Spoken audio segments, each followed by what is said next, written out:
You know, every single time you go online, you're actually wearing this invisible suit of armor.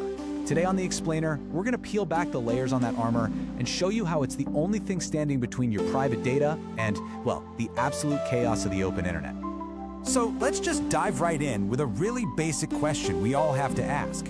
When you send a private email or you're about to type your credit card number into a website, what's actually stopping someone from just snatching that information out of thin air? How do we really know we can trust who we're talking to? Well, the answer is this amazing layered system of defense. We're going to start by looking at this idea of our digital suit of armor. Then we'll get into how we trust our email, what that little padlock in your browser is all about, and how entire networks get secured. And finally, we'll look at the constant arms race that really defines internet security. All right, first things first, let's talk about the core problem here. We are constantly sending our most private, most sensitive information across a massive public network. I mean, just that simple fact creates this huge, non-stop need for security and for trust. And the best way to think about these protocols is like that digital suit of armor we mentioned. It's not just one big shield. No way! It's a whole collection of different specialized pieces, each one carefully designed to solve a very specific security problem, protecting you from head to toe. Okay, so let's grab a piece of that armor we all use. I mean, every single day. Email. How do we actually trust it? Well, it turns out there are two main protocols working behind the scenes to keep your inbox safe. First on the list is something called /MIME, and its whole job is to secure the actual content of your message. It uses a kind of digital signature to prove that yes, you're the one who really sent it, and it uses encryption to make sure nobody snooping around can actually read what's inside. And how it works is, it's actually pretty brilliant. First, you sign the message with your own secret private key. Then, the whole thing gets encrypted with a brand new one-time use key. And finally, that key gets encrypted using the recipient's public key. It's kind of like putting a letter in a box, locking it, then putting that key inside a special puzzle box that only your friend knows how to open. Okay, but wait, that just protects the message itself, right? What about verifying where it came from? Is that email really from your bank? That's where DKIM comes in. It doesn't care about what's in the email. Its job is to cryptographically prove that the domain, like yourcompany.com, is the one that actually sent it. So to really nail this down, here's the difference in a nutshell. S/MIME protects the letter.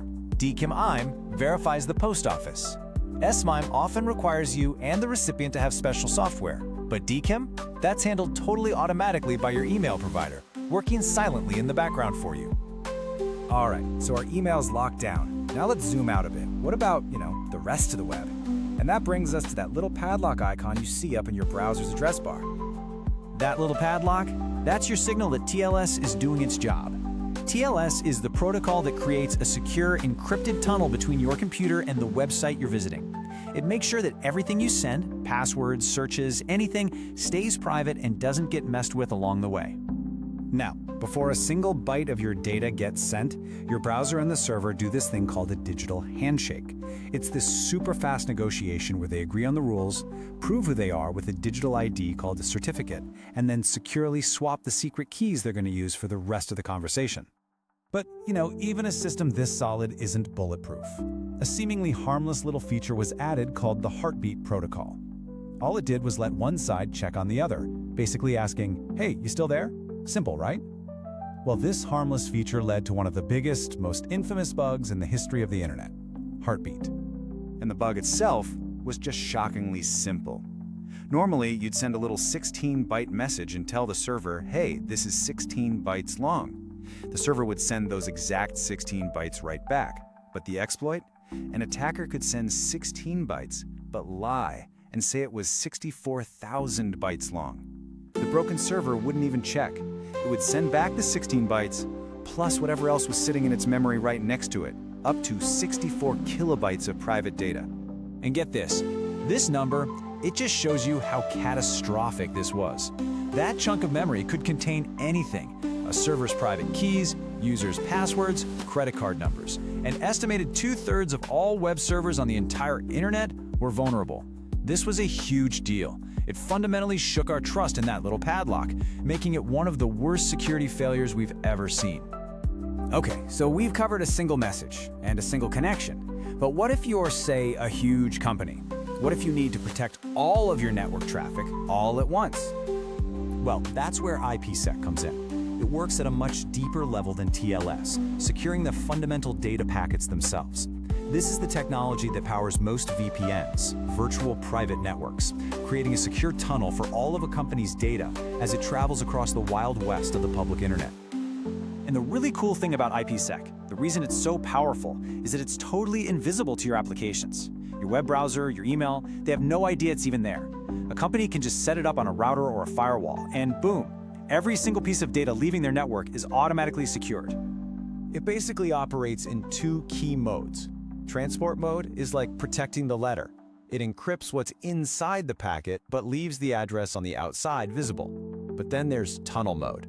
That's like protecting the entire armored truck. It encrypts the whole original packet, data, address, everything, and then wraps it in a brand new packet for the trip. All right, so we've thrown a ton of acronyms at you. SMMIE, TLS, IPsec. So what's the big picture? What's the one thing you should really take away from all this? It's this: internet security is never, ever done. It is a constant dynamic arms race. For every brilliant new defense we build, there's someone out there trying to find a way to tear it down. Our digital armor is constantly being forged and reforged in the heat of this ongoing battle.